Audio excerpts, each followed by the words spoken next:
il faut bazala ba marchiper la ba ndoki nyonso ya vie na yo. Alors pourquoi ma bongo il faut olanda kaka Jésus Christ.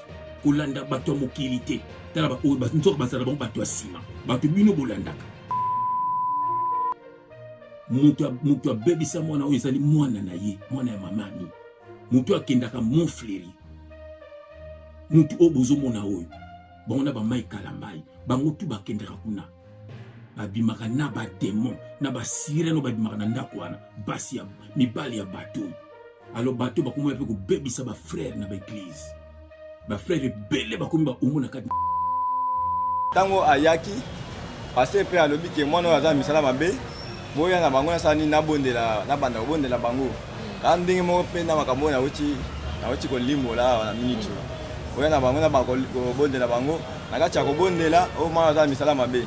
Na kati ya ko bondela bondela ye akomi siko komesa mwa biloko makasi. Na kati ya komesa biloko makasi na zolo ngole bilamba na butu e mo na moi a bete biloko.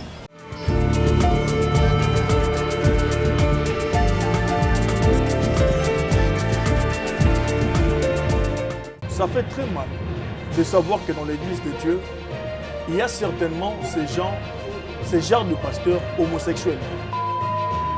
Ce qui moni na saint-mokili et que makambo zaki caché et comme il manipulé, comprenez que Dieu a commencé déjà un travail dans le domaine où on appelle dans le domaine où et là, il y a des gens, de soi-disant pasteurs, soi-disant prophètes, ainsi de suite,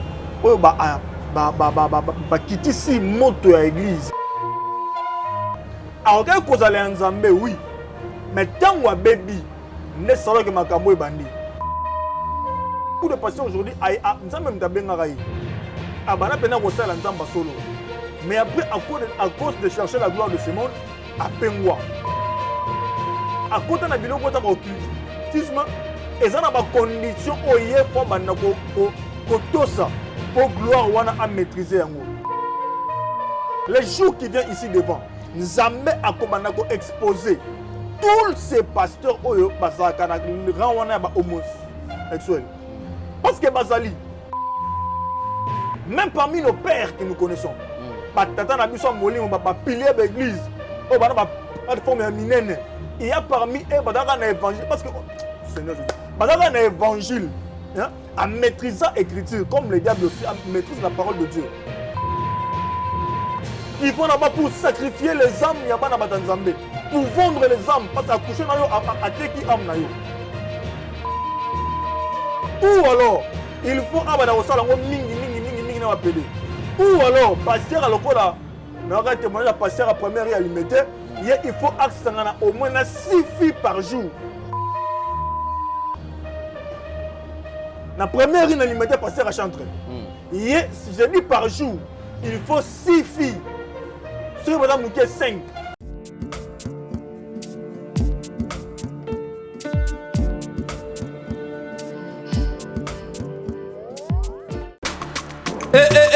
Moi na maman, kobuka na te yoka lisolo Maman Gisnovitz, yene coach le poste ya nzoto na bino. Aena bakisi, ozo traiter ba tempo. Banduta, baboko na ndenge oyo pesaka mbindo pe bosoto na kati ya nzoto na bino lokola poche des yeux, ride na elongi, vieillissement, o profiter na cash ne okoma kobomba elongi, okoma koyokela nzoto na osoni, kobuka na te, luka kaka Maman Gisnovitz, okozonga lekeleke, mwete, ku mama na ngai babi Maman Gisnovitz azo soigner nyonso etali loposo ya nzoto na bino yo muto betela batampo esala keza mvete silaka te elonye nzuluka ekoma lokomo batume na depo makala yaka po toyebi docteur aza kaka moko coach aza kaka moko kozwa ye eza nango facile aza mpe na Facebook WhatsApp basite nyonso ya internet soki olingi ozwa baproduit na ye livraison nango eza partout dans le monde tobeta www.gisnovitz.com Associé la paix compte YouTube. Tobenga biso awana plus 44 74 24 025 737. Nabwane lisusu plus 44 74 24 025 737. Balapa.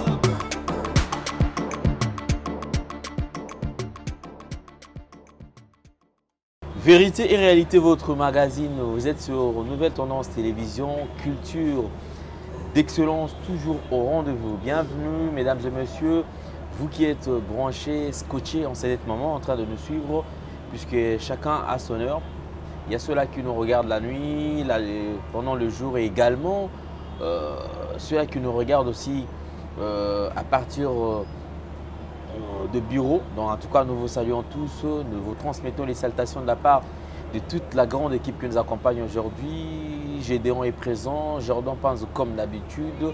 C'est avec cette équipe comme d'habitude que nous allons travailler. Encore une fois de plus, mesdames et messieurs, clin d'œil spécial à Yadjani Sita qui est maintenant en forme. Pour Toubara Michouri depuis Switzerland. Merci au prophète et commandant chef qui séjourne du côté de l'Angola. Merci à Chouchou Natati, la véritablement femme d'affaires. Infiniment merci aussi à maman Marie M5 depuis Liège. Spéciale dédicace à mon boss, à Pantimba le David, le roi David. Donc, moté maman Dina à Lyon, on a payé nombre de esclaves à Bisso.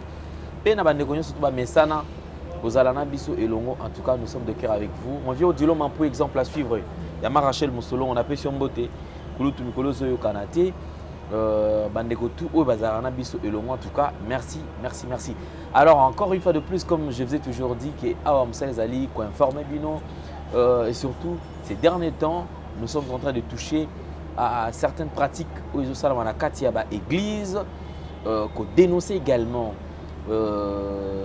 pratique Yamabé, qu'on décourage les détracteurs et aussi qu'on télémela les sous-sous. Comme en habitude, il y a que combattre vrai, afin que le faux soit place. Gaspiller, pas seulement gaspiller, aussi donner vraiment la toute dernière énergie que nous possédons pour enfin décourager Bandeko Oyo Bazali, la Katia pratique et à Mabé. Nous avons le plaisir d'avoir un invité sur ce plateau, mais avant de le recevoir, comme j'ai toujours dit, alors nous allons prendre ces images, le suivre attentivement. De quoi est-ce qu'il s'agit? Au sein de l'église Corps de Christ, on nous parle de l'homosexualité. Bosangani, Zoto ya mibali na mibali, c'est-à-dire mibali moko andima koma mwasi, moko atikala mobali, pe basala rapport sexuel oyo ezali condamné par la Bible. Oyo ezali condamné par la Bible. Je crois quand même il y a plusieurs questions tout autour de ces sujets. Oui, dernièrement, il y a une nécessité politique et polémique pour Yamakasi. En parlant de ces thèmes, il n'y a pas longtemps là, un serviteur de Dieu qui a parlé sur la fellation. Moi, les lesbianisme, mais quand vous touchez moi, nani, moi, belé. Alors, écrit qui problème, makasi. Alors, les lots Togozala, côté wana mais to fanda mingi l'homosexualité na kati ya etonga na nkolo. Suivons ces images et nous allons nous retrouver tout juste après. De quoi est-ce qu'il s'agit?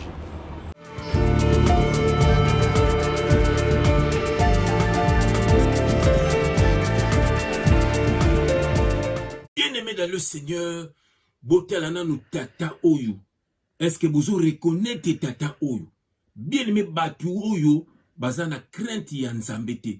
Ils n'ont pas la crainte de Dieu. Bien-aimé yoko dévoilé ye. Bien-aimé yoka teme na biso l'homosexualité dans l'église. L'homosexualité dans l'église. Tukolobona ndenga lingala. Makambo ya sima. Batu balingaka makambo ya sima. Ba memango tina bonzambe. Bien-aimé ba lokola bango ba banga ka nzambete. Biso pe toko banga bangote. Ah! Bamemi makambo sima na bonzambe. O bamemi makambo sima. Bango babangi nzambete. Bamemi makambo sima na bonzambe. Bamemi makambo sima.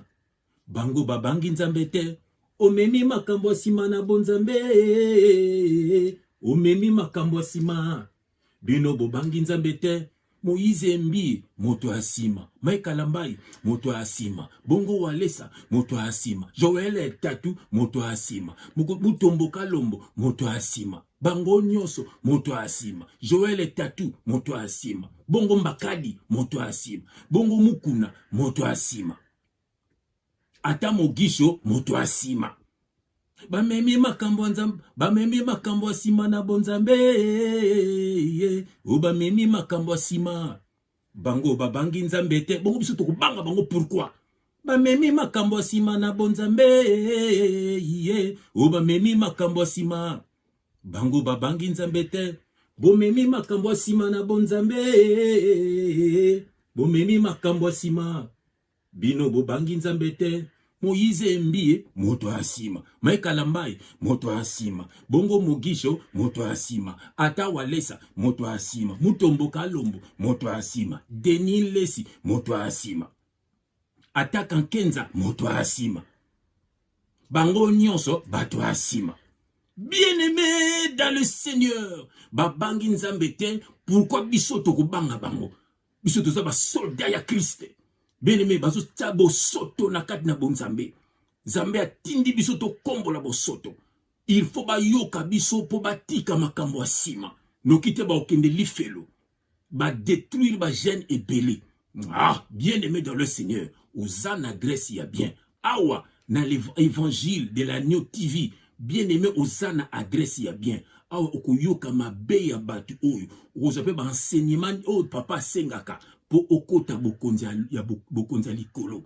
Et puis na sia mokilo yo o banoko beta satana bandoki ya famille, bandoki ya quartier, bandoki ya ba collègue, bandoki ya ba camarade, o ba tourmenta ka vina yo. Mais bandoki ya ba semeki bazalaka. Faut banoko beta bango na sia mokilo yo. Il faut bazala ba marche pe na bandoki nyoso ya vina yo. Alors poko mabongo, il faut olanda kaka Jésus-Christ. Kolanda bato mokilité. Talaba o bato bazala bango bato asima. Bato bino bolandaka. Bana ba propre moloko na bana basi ko senga ba mbongo ba dime ba ni makambo zaki na loi ya Moïse et puis la dîme ça n'a jamais été de l'argent. Ba tenga bino ba Malachi 3:10 Malachi 3:10 ba eza na ancienne alliance. Ba zolo bela yoti yoza chrétien. Yoza enfant de Dieu. Yoza na nouvelle alliance. Na moni na bonde la ndeko nanga yambe to paso la makomi to bimisa tata oyo Joel Tatu moto ya sima to kubanga bangote makofi mbeli munduki to kubanga te boloko to kubanga te po to za bato liboso te to za pe bato suka te. Nous sommes là pour servir Christ. Bato yo Yesu akufela. Bien aimé Yesu akufa po na biso. Alors pourquoi bango ba nyoko la kabiso to kubimisa bango na poisa.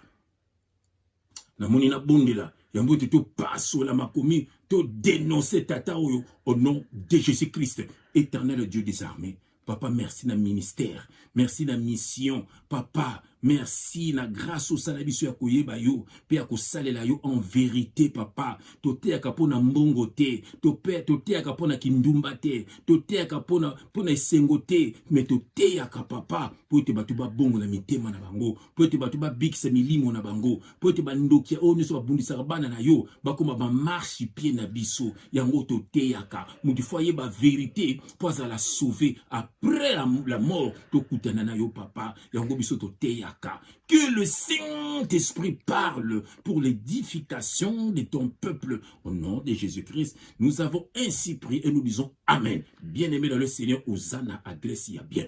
Ah, Osana balabala ba Yesu. Ah, batoma be bazalakate. Ba escroc bazalakate. Tala ba ko mustenga subino ba dimba offrande na nzela internet. Miyibi. Bien-aimé, ba yelande mbongo, ba yelande mbongo. Ndenge Fred yangi nanga lobaka. Frère nanga tangi tang banks. Alléluia. Basé la ka ventre na bas ventre. Bien-aimé dans le Seigneur. Yoka message dans le lelo, l'homosexualité dans l'église. Bien-aimé mutubuza ko mona oyo azali homosexuel. Tokubanga bangote bien-aimé ba kangisa biso soki ba ko kangisa biso. Mutu oyo abimaka na bana mibali. Mutu oyo abimaka na bana mibali. Mutu oyo mwasi na eku na ndaku akima. Mwasi na ndaku akima. Il faut pesa biso témoignage makambo mona ya tata oyo. Tata oyo abimaka même na ba musicien ya mokili. Akendaka pe mon fléri to kubanga te. Via Montfleury, c'est un sorcier. Il faut kufa pour ça mutuma be, azo détruire. Azanganga na kati ya Congo wana, apesa ka ba pasteur kisi, apesa ka ba musicien kisi, apesa ka ba homme d'affaires kisi, na ba petia ba journée sa pam pam bana kisi, bensu ba beleur ba soka kisi, ba to théâtre ba soka kisi. Donc a pakatier azanganga munene. Boyoka ebingwe mutakata isuki wana mamami. Mamami mutakata isuki wana. Bien-aimé dans le Seigneur, Batuma B, famille ma B, famille bandoki. Oba, bon, maman mopimba a détruit ça banana yemoko pona mwana moko. Batuma B, et laisse-moi vous dire, molimo ya mama mi sou telengana. Et ça ko telengana, ils ont des sikate, ils ont des kinyate. Elle a beaucoup fait du mal. Mutua baby sa mwana o ezali mwana na ye, mwana ya mama mi. Mutu akendaka Montfleury. Mutu obozo mona oyo. Bango ba mai kalambai. Bango tu bakendaka kuna. Babimaka na ba démon, na ba sireno babimaka na ndako wana. Basi ya mibali ya bateau. Alors bateau bakomo pe ko bebisa ba frère na ba église. Ba frère belé bakomi ba omona kati na ba église. Denis Lesi yemoko pe homosexuel. Boka ki histoire ya betaki. Batuni Denis Lesi yebisa biso. Pasteur ya solo nani.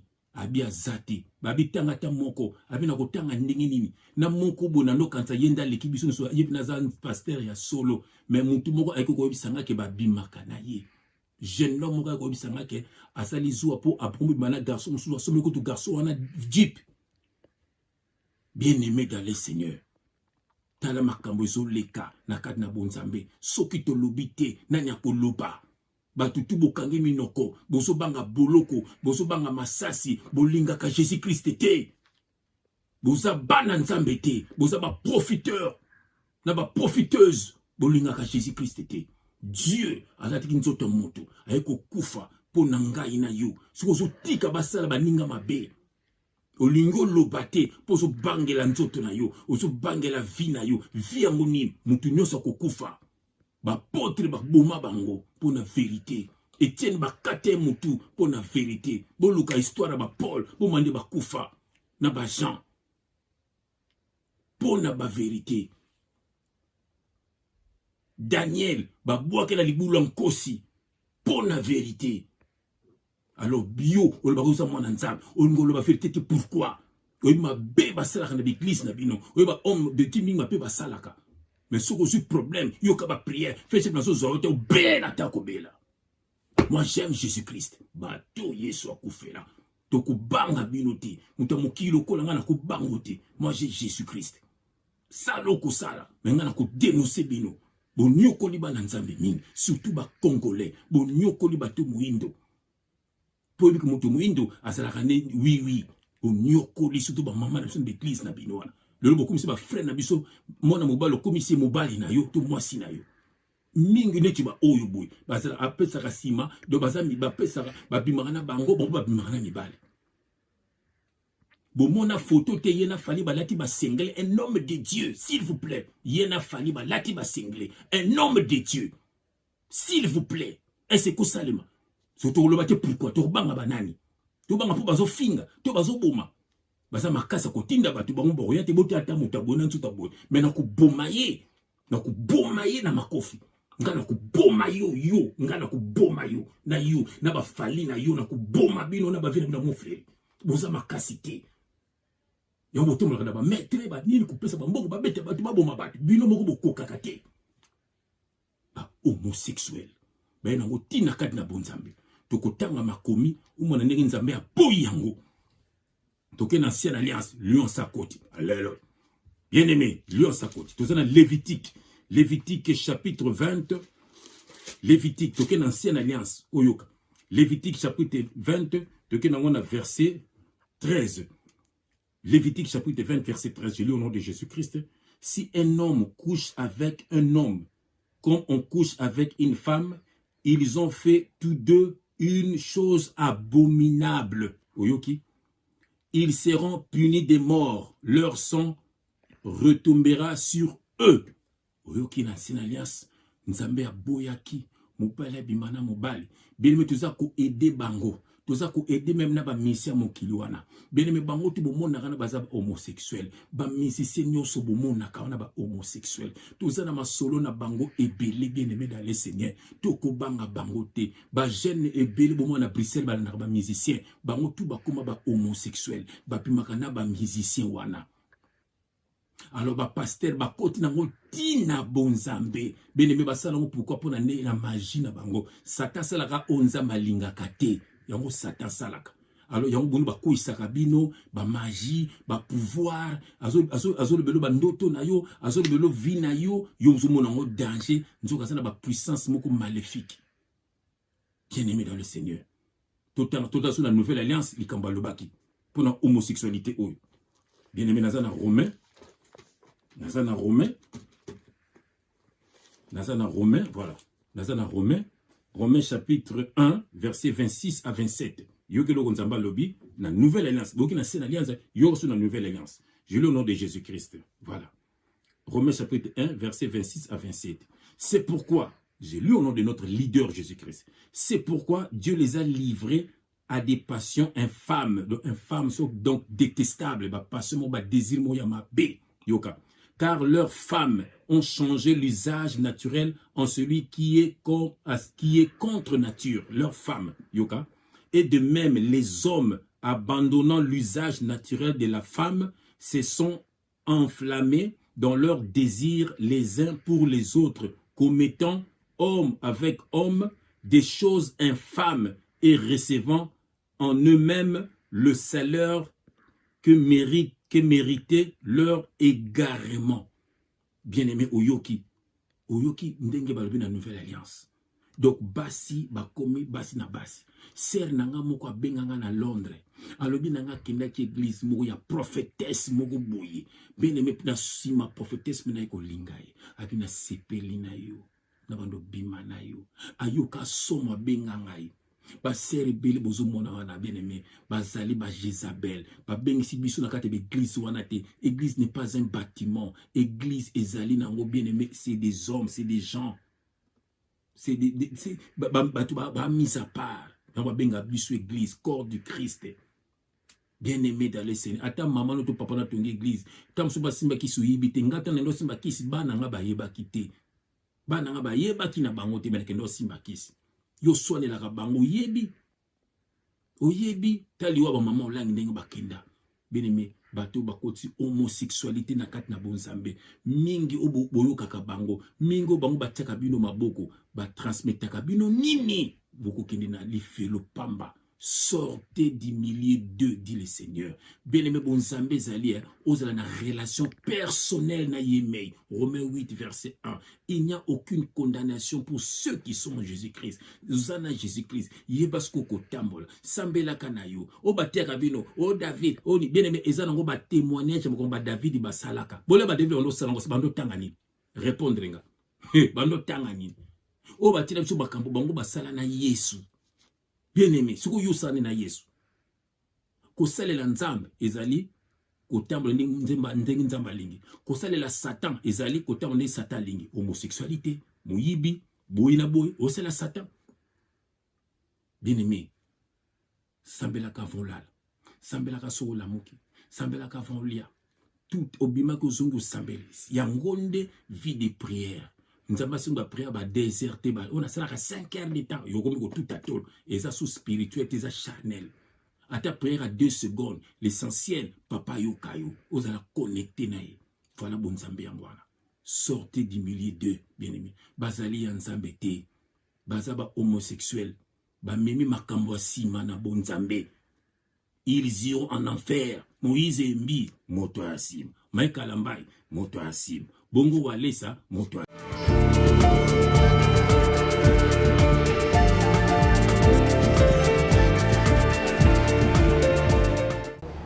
Merci, nous sommes de retour sur ce plateau. Je me rappelle, émission, image de votre côté là, Awa, Ezaline de Gonamso Jeff Fongue, évangéliste, l'homme de Dieu que je salue en passant, et Papa Tanguy, également la PCP Mbote et Sika Bakota la Bisso.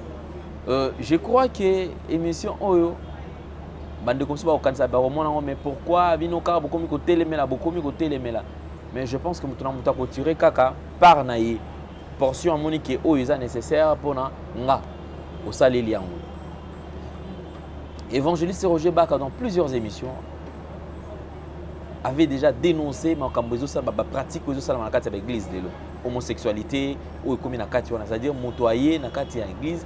Et il y a pas très longtemps ba pratique oyo ezo salama awa nalingi Jordan Panzo azongisa biso image botala eta ndeko moko émission to sala awa un soi-disant pasteur dont entre guillemets pasteur qui prend un enfant azali na 11 ans OK 12 ans kozwa mwana ya bato wana kokende kopase na ye rapport na nzela ya sima pe mwana oyo apanzanaki na sima jikoba image ezali tosalelaki yango mpe awa émission tolanda pe mwa image yango extrait nango et nous allons nous retrouver tout juste après. Suivant.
Eza église ni yango pasteur.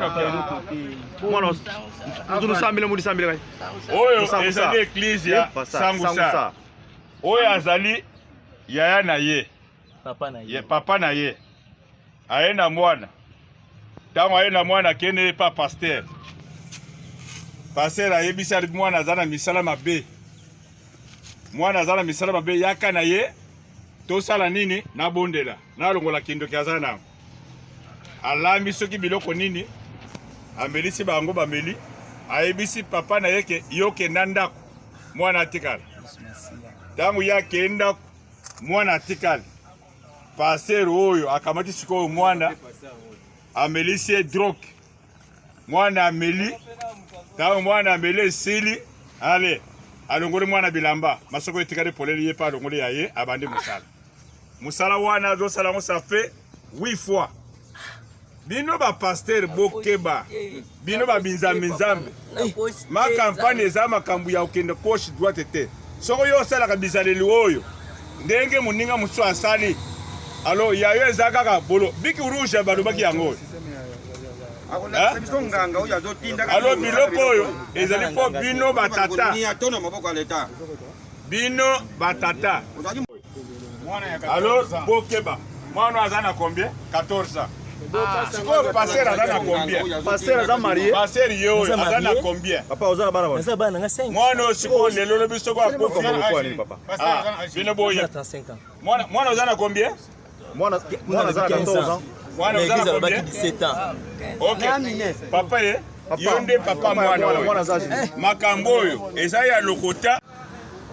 Bon, papa tunamoni bino ebele boye eza nini yango juste bato batondani ebele awa eza nini? Problème ezalaki awa pasteur ya baeglise kaka nde baeglise yango ekoma ya nzambe oyo pasteur wana amonaki moto akofifre na ye bien mwana mobali ya age soki ya ba 12 ans.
Tomoni Bango. On va prendre quand même notre jeune frère. C'est vrai, on a la difficulté à langue. Donc, moi, bena aloba linga la penza ezate ya zolo moi muki chiluba. Kasi on me campé ko beta biso moi le solo muke. Ce qui pasteur asala kionini.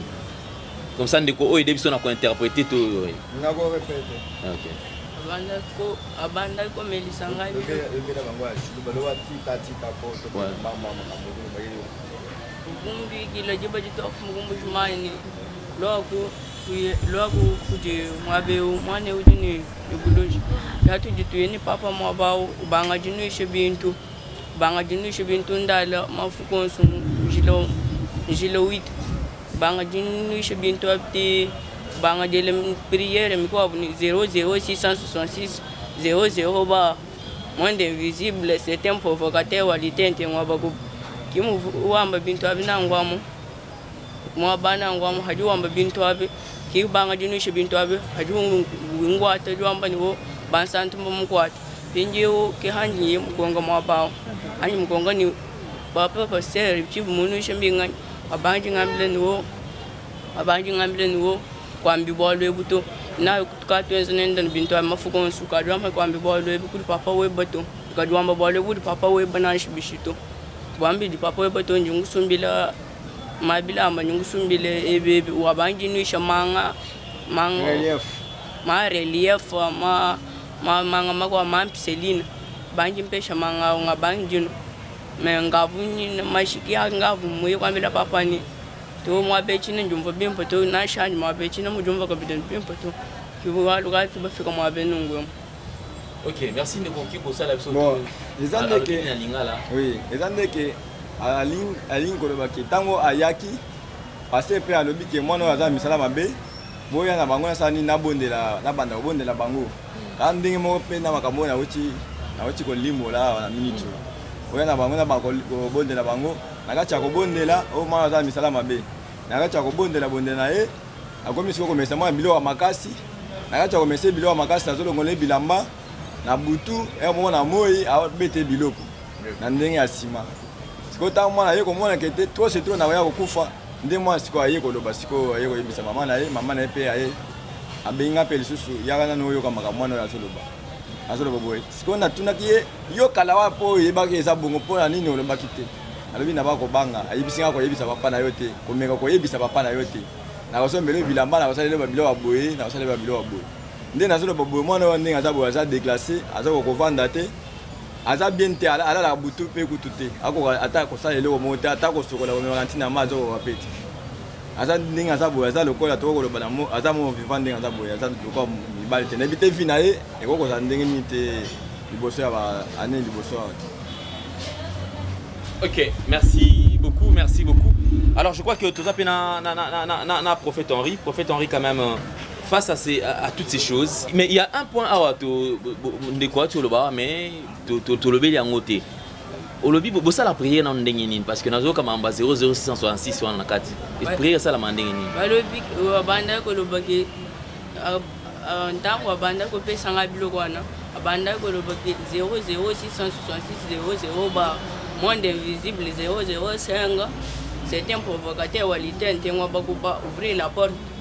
Mais abanda ko pesa bintu abanda ko pesa biloko wana abako pesa biloko wana azo appliquer ba numéro wana abako pesa za lokola pouvoir moko boye azo benda azo invoquer Satan Satan siko animeli nesiko abako employer ba biloko wana azo pesa ko mwana ko mela tango mwana azo mela na ba drogue moko azo sangisa na ba café wana mwana azo mela et comme c'est lokola kizengi mwana komi siko ba komi kozala mayele lisusu te mayele eza te mwana komi siko position na ye ezoyebana te otali mwana komi lokola kizengi komi lobela douche partout.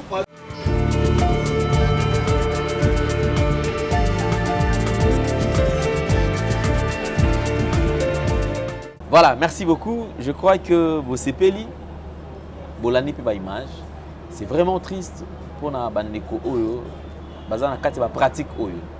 Nous avons le plaisir d'avoir sur ce plateau Prophète Henri, Miracle Power et Oazali Nabiso Elongo. Tourmekape Kosolane, moi Ming. Ces derniers temps, il est fréquent et bandeko bazo soutenir et pour natena nako de foot et émission Nzamba Pambola Bango. En tout cas, je crois que pour soutenir l'œuvre de Dieu, je crois que c'est quelque chose de plus important et puis OEOP et Zali na lifuti nango. Donc, il est avec nous sur ce plateau. Prophète Henri, bonjour et bienvenue.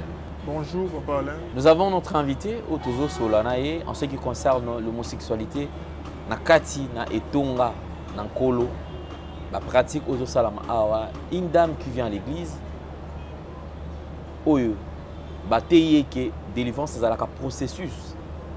Abandi pour la processus de délivrance, et la dame se retrouve na kati église à perdre virginité na kati église. Donc moi c'est à perdre virginité na kati église. Moi c'est à libala aye na kati église cherchant la délivrance et na kati église ba pasteur soi-disant ba tambolina moi c'est abat. Je crois d'ailleurs net wandolo ba awa. Si vous êtes concerné, vous avez également connu ce genre de choses. N'hésitez pas, le numéro est affiché. Vous pouvez nous faire parvenir Yamakamo Yokuta Nango. Pourtant, c'est vrai, ça va passer pour tant combat mototé. Mais tant eko koma to eko lobama, je crois eko édifier bandeko msus eko permettre bandeko oyo basala biloko oyo batika kosala yango. Prophète Henri est notre invité. Je pense que Prophète Henri tozui tant ya kolanda ba image, tozui tant ya kolanda ba image na yo. Votre réaction par rapport à ba image autolanda? Vraiment que Dieu soit loué d'abord. J'ai toujours l'habitude de dire que à toutes circonstances, to pambola nzambe. Parce que déjà sur le plan biblique, il n'y a rien qui puisse arriver sans que l'Éternel Dieu l'ait ordonné. Lorsque vous voyez, et les gens confondent cette écriture par beaucoup de choses parce qu'il y a aussi la volonté du diable, il y a aussi la volonté de Dieu. Dans la volonté de Dieu, il aurait commenté ce qu'il a permettre en côté.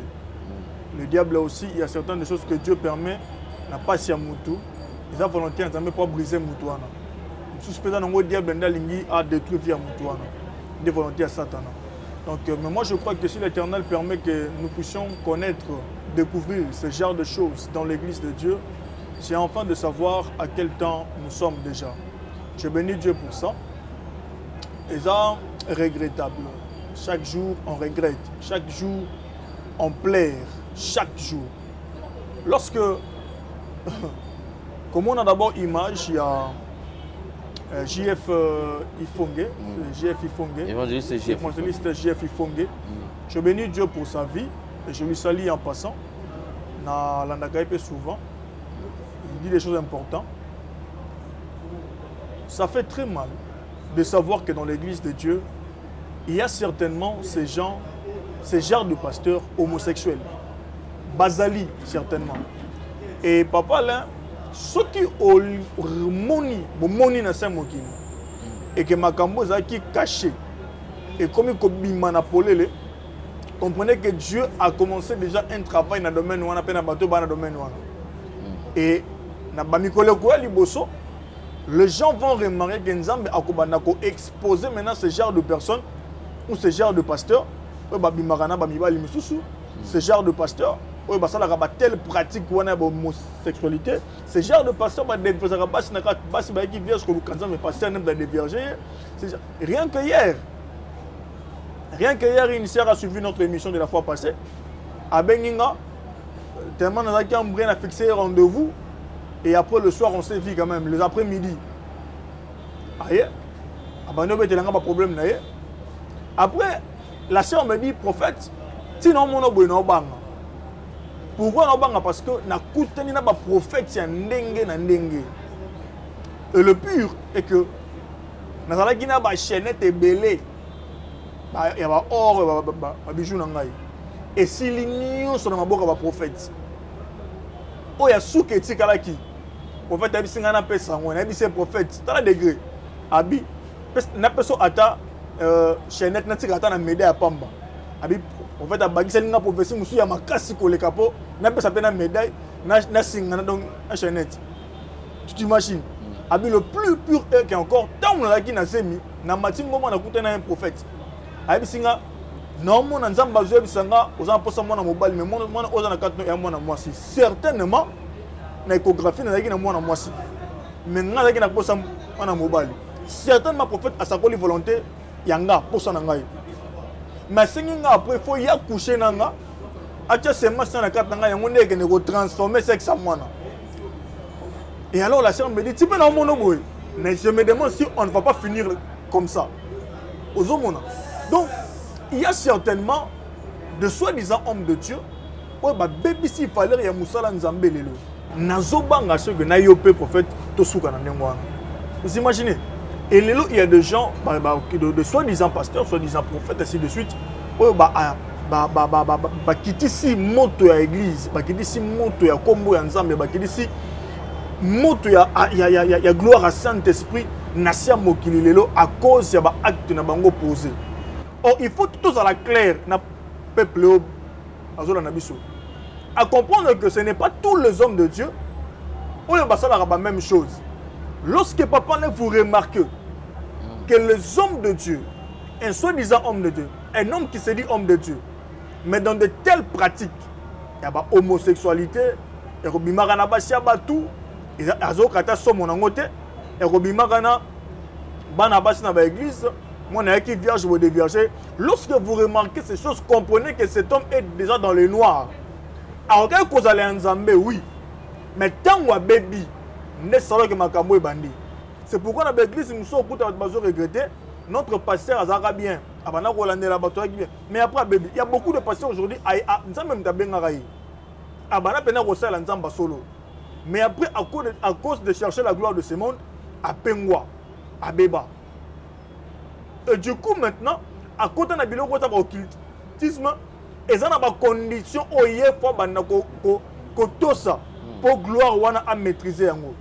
C'est alors qu'on a encore avec 2 Pierre chapitre 2 verset 1er, il y aura parmi vous des faux prophètes et des faux docteurs. Ils introduiront des sectes pernicieuses. Les sectes, c'est tout ce qui est anti-Christ. Nous sommes anti-combat sur Christ et solo. Ils sont sectes. Or, la Bible dit qu'il y aura au dernier temps plusieurs Christ. C'est-à-dire que attends Jésus-Christ, il faut que nous puissions vérifier par rapport à ses fruits qu'il porte, c'est de quel Christ lui a zobélé là. Parce que dans nos jours, il y aura plusieurs Christ. La Bible a tout dit.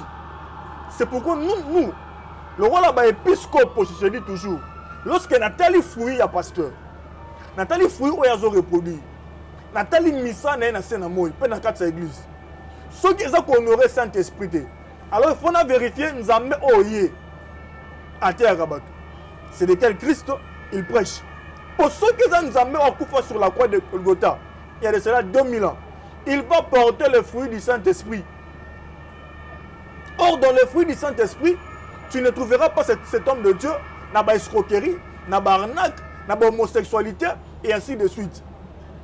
Donc, lorsque vous remarquez qu'il y a un pasteur, papa, moi je peux t'affirmer, le jour qui vient ici devant, Nzambe Akobana même qu'on exposer ce genre de pasteur. Je prophétise et je le dis, le jour qui vient ici devant, Nzambe Akobana qu'on exposer tous ces pasteurs oyo bazakana rangwana ba homosexuels. Parce que bazali, même parmi nos pères que nous connaissons, tata na biso molimo ba pilier d'église, o bana ba forme minene. Il y a parmi eux bazaka na évangile parce que Seigneur je dis, bazaka na évangile, hein, en maîtrisant l'écriture comme le diable aussi maîtrise la parole de Dieu. La Bible dit le diable transporta Christ sur la montagne, dans le désert, après son jeûne de 40 jours et 40 nuits. Le diable dit à Christ, il est écrit. Certainement, diable a cause à la docteur, super docteur, master en théologie. Donc il est fort, il est puissant en parole. Mais seulement il ne peut pas le pratiquer. Il a dit à Jésus, le maître de la parole, il est écrit. C'est le diable qui a dit. Nous sommes dit, au cours de la pasteur, interpréter Malobanzambe. Mais après, il faut interpréter Malobanzambe. Quel fruit il porte? Quel fruit il reproduit? Est-ce que Zapenza Maloba ajouté à Batou? Ou il fait autre chose en dehors de Maloba ajouté à Batou? Nous avons des pères au Congo où il y a homosexualité. Et ainsi de suite. Et Nzambe Akobana ko exposer bango moko na sima mususu bientôt là. Dans les jours qui viennent, beaucoup de pasteur Oboé, abano mana pédé pasteur Oboé. Et comme il tang Nzambe a s'en charge et puis ba pédé bango moko je vous dire Nzambe okota na certains pédés à cause de certaines peines, certaines hontes au koyamba bango, bakobana ko dénoncer même ba pasteur oyo ba sala makambo na bango. Et ces choses vont arriver très bientôt. Alors que le sentinelle va veiller. Et puis l'église est intercédée. Parce que bientôt l'église, surtout du Congo, et pour ta source, donc nous avons humilié les sous-battus davantage. Et on a sonné pour la battre. Mais pour la gloire de Dieu, qui n'est pas dans Nzambe. Parce que Nzambe a restauré la valeur. Lorsque vous remarquez dans une église, c'est pourquoi posons un peu les fondements. Je veux au moins que tout comprendre les conséquences. Et pas comprendre que après ça, il y a aussi des conséquences. En accord avec Romains chapitre 1er. Je dis le livre de Romains chapitre 1er. À partir du verset 26 au verset 30 ou 31, posons le fondement. C'est pourquoi Dieu les a livrés à des passions infâmes. Car leurs femmes ont changé l'usage naturel en celui qui est contre nature. D'abord leurs femmes. Et de même les hommes. Écoute papa Alain. Abandonnant l'usage naturel de la femme, se sont enflammés dans leurs désirs les uns pour les autres, commettant homme avec homme des choses infâmes et recevant en eux-mêmes le salaire que méritait leur égarement. Comme ils ne se sont pas souciés de connaître Dieu, c'est-à-dire que lorsqu'un homme fait ces choses, à se retirer dans Nzambe, à boykoyer Nzambe à solo, Dieu les a livrés à leur sens éprouvé pour commettre des choses indignes. C'est-à-dire que lorsque Moutabungi liboso Nzambe, Nzambe a permettre à Kenakata égarément, à ça la réellement makambouana, pour accomplir la parole de l'Apocalypse qui dit Oyo sala mabe a continuer sa mabe. Oyo sala malam a continuer sa malamu. Car le jugement dernier n'est au catholique munyoso. C'est-à-dire que Nzambe, après l'esprit d'égarement, celui passer à s'égarer, Nzambe a tinu esprit d'égarement oyo yemoko sikoyo. Et comme on a continué à passer à ça la mabe wana. Pour en fin de compte, à exposer dans le Sabbatou, peuple va comprendre que cet homme n'était pas de Dieu, parce que aussitôt au bungi de l'Anzambé, aussitôt tu n'es plus de Dieu. Je continue. Étant rempli de toute espèce d'injustice, de méchanceté, de cupidité, de malice, plein d'envie, de meurtre, de querelles, de rises et de malignité, rapporteur, médisant, impie, arrogant, hautain, fanfaron, ingénieux au mal, rebelles à leurs parents, dépourvus d'intelligence, de loyauté, d'affection naturelle, de miséricorde. Et bien, il y aura conséquences. Et bien qu'ils connaissent le jugement de Dieu, déclarant dignes de mort ceux qui commettent de telles choses. Non seulement ils le font, mais ils les approuvent. Mais ils approuvent ceux qui le font. Donc, pasteur Ozolandanga, atala papa na mboka oyo, atondisa ba stade, asala nyoso. Mais s'il sait dans lui-même que à côté qui n'a rien à PD, ayeba que nenge ba jusaka ba tout peine de la mort, ne note comment na kala mingi na ba procès mort na biso. De la même manière que la justice de Dieu ezokata peine ya mort pour na ba jara pasteur oyo. La plupart de ces gens mourront na ba liwa na bangote. Et même na ba tango oyo fenaki ba kufate. Pourquoi au Congo? On a remarqué, on a peu de pasteurs pour Bakufara, na agiment comme il y a belé. Et que pasteur à Kola qui m'a cassé, le rôle à papa Nabiso Kelani. Voilà. À Zokola, il est encore Dieu, il garde les Christ en lui, au côté de Nabouzo Baté, et il va mourir dans un agiment très élevé, très avancé, avec la gloire de l'éternel. Et ça rare Batabongo. Où tu pasteur, tu peux t'imaginer pasteur à Outigène. À Genève pour Nanzame, à Bimbo Akoufi. O passer à matin ngoma ya mangenge aye kuna bwe kaka na mbula ngana mona ngo kaka mbula pa passer à kufi passer à belika muke boye ndabi ça bato belika muke boye pa passer à kufi. Bizarrement même na ba montagne il paraît même il y a certains pasteurs comme quoi abuser même na bana batu na montagne azate ki na banda kususu ko mangenge kuna oyebike muto landelo azate awa ba ko bona yo ko hotel parce que lorsque je direction mangenge direction nous ici la télé qui est bloquée prière. Si vous avez besoin d'attendre, aux 8 ans, alors bandit évangile il y a violé un abat. Et après je te dis, c'est pourquoi na genangomba te mangenge. Je ne pars pas. Na pexi doit tenir. Toi les gens akende. Mais nzambe azaka ngomba te, Dieu est partout. Si on a pas de sacrifice, j'ai une sorte de sacrifice dans pas nzambe. Mais na ba ngombo zomona wana c'est polluer na ba occultiste. Na ba pasteur occulte qui vont là-bas pour sacrifier les âmes yaba na batanzambe, pour vendre les âmes parce que coucher na yo a teki âme na yo.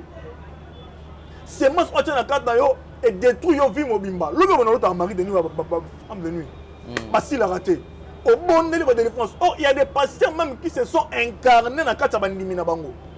Parce qu'il est sorcier, parce que son moni pasteur a pédé. Yeba que azana carte ba secte, dans occultisme. Bah, c'est une condition à remplir et ça n'est pas. Ou alors, il faut avoir mingi na PD. Ou alors, passer à l'okola, n'a pas témoigné à passer à première alimentaire, il faut accéder au moins 6 filles par jour. La première alimentaire passer à chanter. Si je dis par jour, il faut 6 filles. Si vous avez 5, vous témoigner le plus proche de lui ou à le moins qu'église. Vous imaginez? Non, et ça, tout à l'heure même, tu fais une avant de mission. Un frère m'a appelé de la France. Abina là, na l'autre na Pongi. Na une quartier dans la France. Mais sinon, moi, il passe à l'alimenter, on a la première à chanter. À Koufi. Na boy autant à Combo. À Koufi. À Zoka ma Koufi na nini. Abi ayo ki pena voix zo bisaye. Abi na yebisa ki pena bana ko peksaye. A zonga na voix solo ya nga nzambe abana kolingate. C'est pourquoi na bomi. Na yebisa nzambe mutalobi. Ezanzambe. Nous se dit que bateau bana kata ba secte. Azotia bateau nzambe, qui passer côté au pamboli nzambe. Mais les œuvres derrière lui. L'éducation mamsou. Quand on est GFT ils font ngazolo banate. Na ba bana bateau sima. En dehors sima ya homosexualité, ba bana maramna sima na bango. Certainement. Et ce sont des signes pour prouver que ce pasteur est dans les sectes. Il y a Satan. Parce que lorsque tu entres là-bas, il faut remplir devoir et nourrir l'esprit au bas côté na quatre nayo. À savoir, lorsque Koluka Satan, pour appeler sa gloire, appeler sa puissance, au régner dans ces amours, à couper sa démon, au baron na rotambola na yo babenda rabatu, ba fa ta na église, ba ba ko makayebele, ba mona miracle moko satanique. Alors ces démons dans la possession à nourrir une énergie spirituelle quelconque. Or énergie spirituelle il faut eya nanzela ya to bana batabasi abmana bango to ba pédé abmana bango to aussi ba sacrifice au sala. Donc chacun a sa partie où le diable a imposé à sala bongo pour maîtriser gloire au asoluka na mabele. Et le jour où Ati ko sala yango c'est le jour de sa mort. Et le diable sachant aussi que ces gens peuvent se repentir un jour. Akobana ko livrer bango un moko na sima mususu moko na sima mususu. Donc lorsque vous voyez un homme de Dieu na ba pédé na ko sangana na ba pédé des vergers bana batu ko bana basa batu ko sokola basa batu ba mai ko parle ma foutre dans la partie chénita ya basi. Comprenez que cet homme est dans le secte. C'est pourquoi dans témoignage à moi na autoti Golanda. Attends que pasteur à côté qui banzela à mabe tant a sala ye tant a sala makambo wana na ye azo mwana wana anabela so ba milimo 66. Donc on comprend que c'est le diable. Donc pasteur rien au côté ya mabe condition ce que faut maintenant appeler pour mon gloire. Et ils sont nombreux dans Congo, ils sont nombreux dans Kinshasa. Ko banana ba papa ya molimo o ba sa ba pilier o ba simba même gouvernement ba kena rokuta na ba président ainsi de suite ko banana bango tinase. Il y a parmi eux des ba ba sa na ba pilier. Ça c'est grave. Merci beaucoup prophète Henri. Je crois que vous avez suivi ces images, mais avant de finir avec cette partie, quelles sont les conséquences? Parce que nous avons le souci quand même à sauver des âmes. Bao s'est retrouvé dans la quartier avec l'église où il y a ce genre de pratiques. Puisque jusque-là, il y a certains, les gens sont ignorants. Oui. Touche pas notre daddy. Daddy, la même chose à Mamboanate. Quelles sont les conséquences pour ceux-là qui prient dans des églises où les serviteurs de Dieu sont dans l'homosexualité, par exemple? Dans le livre d'Apocalypse, lorsque l'Éternel, l'ange, dit à Élie d'écrire aux 7 églises, nulle part, l'ange a dit, écrit aux fidèles de l'église 2. Écrit aux fidèles de l'église 2. L'ange dit à Élie, plutôt à Jean, écrit à l'ange de l'église de Philadelphie. Écrit à l'ange de l'église de Thuatire. Écrit à l'ange de l'église de Laodicée. Écrit à l'ange. Donc, l'ange recommandait à Jean d'écrire à l'ange de l'église. Or, l'ange de l'église, c'est le ministre établi dans la église. On attend le leader de l'église. Pourquoi Dieu ne s'adresse pas directement aux fidèles? Il dit écrit à l'ange de l'église, mais les choses elles ont concerné et les fidèles. Pourquoi Dieu voit d'abord l'ange? Parce que dans la église, sur le plan spirituel, le Dieu que nous venons chercher est esprit. Il n'est pas un Dieu physique comme ça, il est esprit. C'est-à-dire que lorsque nous avons le même dans la église, Nzambe amonaka non d'abord les fidèles, mais il voit d'abord l'ange qui est établi dans l'église. Ceux qui ont balinga pambola dans l'église, Dieu va passer par son pasteur, par l'ange établi, pour bénir la personne qui ont balinga pambola dans l'église. Donc Dieu ne voit jamais d'abord les fidèles.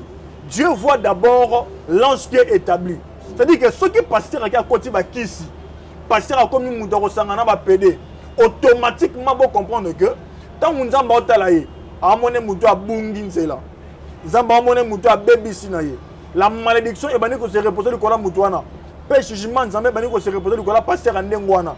Automatiquement na bato bazo na se, ba comme na si a même jugement. Parce que nzamba bazo mona bango na si a ministère ou bebi déjà. Cela veut dire que na yo ka ngopi un frère une sœur qui dit ngai na ngai il y a quelqu'un qui a l'audace de dire Ata passer à qui c'est alingate, n'a pas bon de l'ensemble solo. Si autant que l'église, toi que pour l'ensemble non. Mais quel Dieu, nous avons passé na gueule. Papa, les fidèles ne viennent jamais à l'église d'abord pour Dieu. Les fidèles viennent d'abord à l'église pour l'homme de Dieu. C'est-à-dire que mon Dieu, on a prophète Henri, a ça un miracle, a ça kola makasi. Au monde batondi. Est-ce que baïe pour l'ensemble? Non. Baïe pour baïe qui sont que prophète moko boye kuna. ça va miracle. Ce que tu as dit que ngana nzamba solo te. Vous tous, vous bénéficiez il y a grâce satanique au ngana zana yango. C'est-à-dire les gens viennent, bah on va dire que notre la prophète on a nzambe neza ningini. Et lorsque le prophète vous présente son Dieu, bino boyami na bino ba démon et tout. OK. Et tout. C'est pourquoi l'Apocalypse s'adresse qu'à l'ange de l'église. Non aux fidèles. C'est-à-dire que Mouto le big nga passé comme ça na kisi.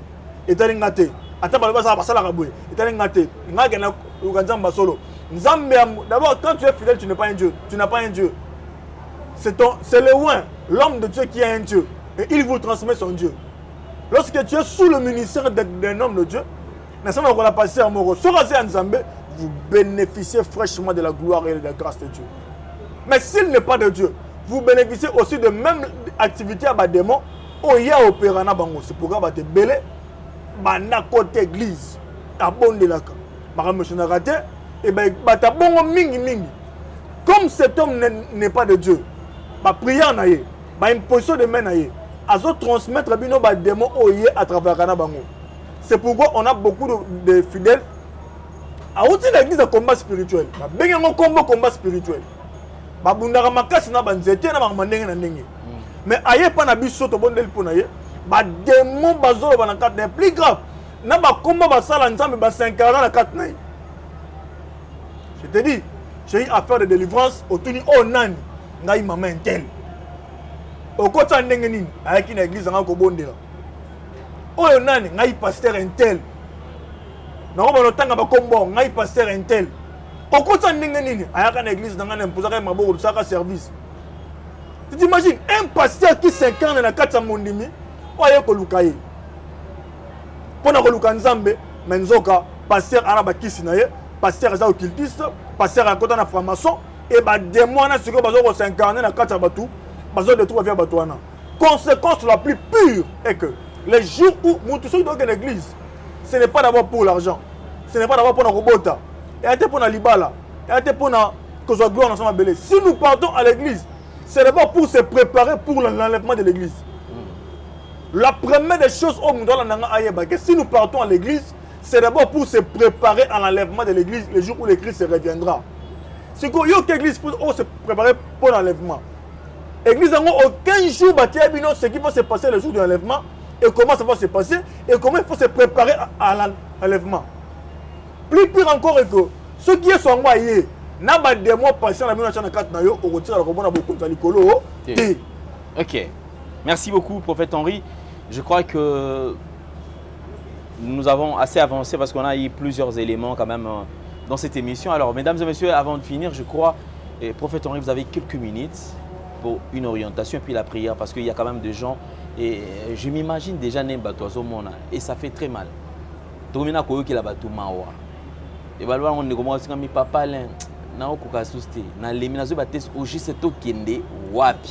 mais je crois quand même si on parle de faux, certainement il y a aussi des vrais. Alors pour ça, il ne faut jamais vous fatiguer. Vous savez, d'ailleurs, personnellement, je crois que c'est un moment où le Seigneur est en train de nous interpeller. Et Dieu a besoin que peut-être au coup de la perdition, tu es le pasteur Moko. Alors il est encore bien. Comme un homme de Dieu a dit, il est bon de naître avec des erreurs, grandir avec des erreurs, passer même le parcours de sa vie avec des erreurs. Mais il n'est pas bon que l'homme puisse mourir avec des erreurs. Donc je crois qu'il est temps. C'est maintenant ou jamais. Et d'ailleurs, la Bible le dit. Rachetez les temps car les jours sont mauvais. L'allure vont les choses et tout ce que nous sommes en train d'observer, véritablement, Jésus-Christ comme Seigneur et Sauveur. Et ça, Jésus-Christ, mais le véritable Christ qui a accepté de mourir sur la croix de Golgotha afin que nous soyons sauvés. Merci beaucoup à vous. Je crois que, prophète Henri, vous avez quelques minutes et priez aussi pour ceux qui sont en train de nous suivre. Merci beaucoup.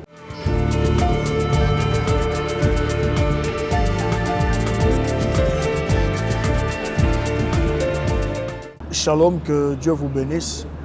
Na lingi na invité yo na prière ya ba malade. Mutu no soso landanga oyebi mutu aza malade pour na 2 ans.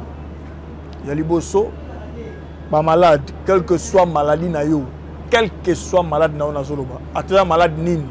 Numéro na ngeza affiché na se. Toi na service autobandi pour na ba malade. tout bon de la pona bino bon mon lobo kwanza mais bozo guérison instantanée, guérison miracle par de représentation spirituelle la vie na bino liboso nzambe. De deux, passer nos o bazana premier ko bota abota ko bote kangama to bana bali azoko concevoir te numéro nangez affiché et service on nzambe a recommandé ngana période open semaine on a salaire. Alors je prie pour les malades, je prie pour les femmes stériles au travers de leur représentation afin que nzambe a mimonisa na ba vie na bango. Aux gens malades, quelle que soit ta maladie, ati umel ndenge nini, appelle-moi. Nzambe alola ame ma guérison, ame ma miracle na kata vie na yo.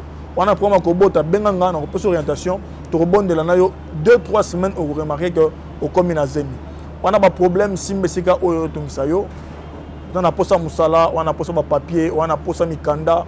On a pour ça la guérison, on a pour ça la prospérité, on a pour ça la qui la vie parce que ma cambole que belé dans ce bon de la ponayo éternel na bon deli au nom puissant et souverain de Jésus-Christ de Nazareth. Donne gloire à ton nom maintenant. Nazo télémé la toute puissance contraire à ta seigneurie.